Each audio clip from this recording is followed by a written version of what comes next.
Hey everybody, it's Monica with your best female figure. I hope you've been enjoying this year's fitness vlogmas. Today I have the waist circuit from Body by Burlesque fitness plan. But before we get started, I wanted to show you how I warm up before I film. I goof around with my 14-year-old son and my dog, and then I just, do a 5-minute warm up, and then I actually get started with my circuit. So this first exercise you've seen in a previous video. It's the dynamic cat dog. So instead of just going up and down, you're doing circles with your torso from a kneeling position, and you're allowing your head to follow along and basically just relax the entire neck, head, shoulders, and low back. This is a really great exercise on days when you are stressed out and fatigued. And then after you do anywhere from 8 to 16 repetitions of that exercise, you're going to continue with the kneeling back bend, which you've also seen in another video.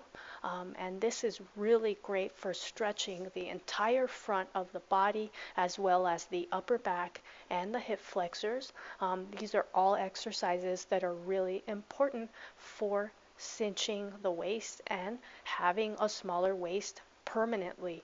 Entirely up to you how you do the circuit. You can either do this as a warm up for other circuits that you're doing that day, or you can use it as a cool down. It really all depends how you're feeling that day. If you're tired and stressed out and you just feeling like you might want to skip your workout, this circuit can actually get you going, and get you on track for doing that day's workout. Or if you're really motivated to do your circuits for the day and you train really hard, then this is a really great circuit to add on at the end as a cool down and a way of lengthening all those muscles that you trained really hard with your other circuits. So once you're finished with that alternating kneeling back bend, you're going to continue with the alternating mermaid plank. So this is actually a revolved inverted plank. So you're going from side to side and you're almost lifting up into a back bend, which makes the exercise a lot more challenging because we don't usually do a lot of exercises with our face up. We always seem to be facing down. Now this exercise is going to challenge every muscle in your body, from your arms, shoulders, chest, back, entire backside, inner thighs, and even your glutes, especially if you add that leg lift. Just a few inches lifting the leg up and back really makes a difference in your core and your glutes.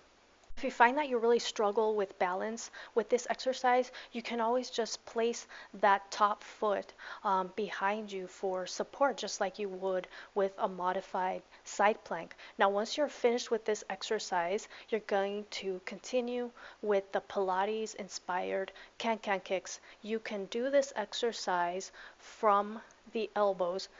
Just make sure that you are really squeezing your upper back muscles to support the head and neck, and always, engage those deep abdominals and inner thighs as those legs go out to the side, and take your time with it. You don't have to rush through it. Of course, if that version bothers you, you can always lay all the way back and just do the exercise with your upper back and neck and head supported by the floor. This version is not as challenging, but it's still a really great core workout if you are a beginner or an intermediate who can't handle the other version of this exercise. If you don't have a Pilates ball or a bender ball like the one that I'm using, then you can just use a yoga block for this exercise, or a pillow even if you don't have a yoga block. Now, once you finish up with the Pilates can-can kicks, you're going to finish up with the triangle pose combination. So you're just going to stand in a warrior pose, and then from there you're going to reach down into the triangle pose, making sure that you're bending from the hips and not from the waist. Imagine that you're trying to push an object with your hip as you reach down, and keep a slight bend in that front knee so that you don't overextend your inner thighs and your hamstrings and the back of your knee area. You can always use a yoga block for support with the arm that's reaching for the floor, and your top arm can do just about anything. You can either keep it at the hip, which is the best place if you, struggle with balance. You can also just reach it up to the ceiling, or you can reach it all the way overhead and to the side for a really nice side body stretch.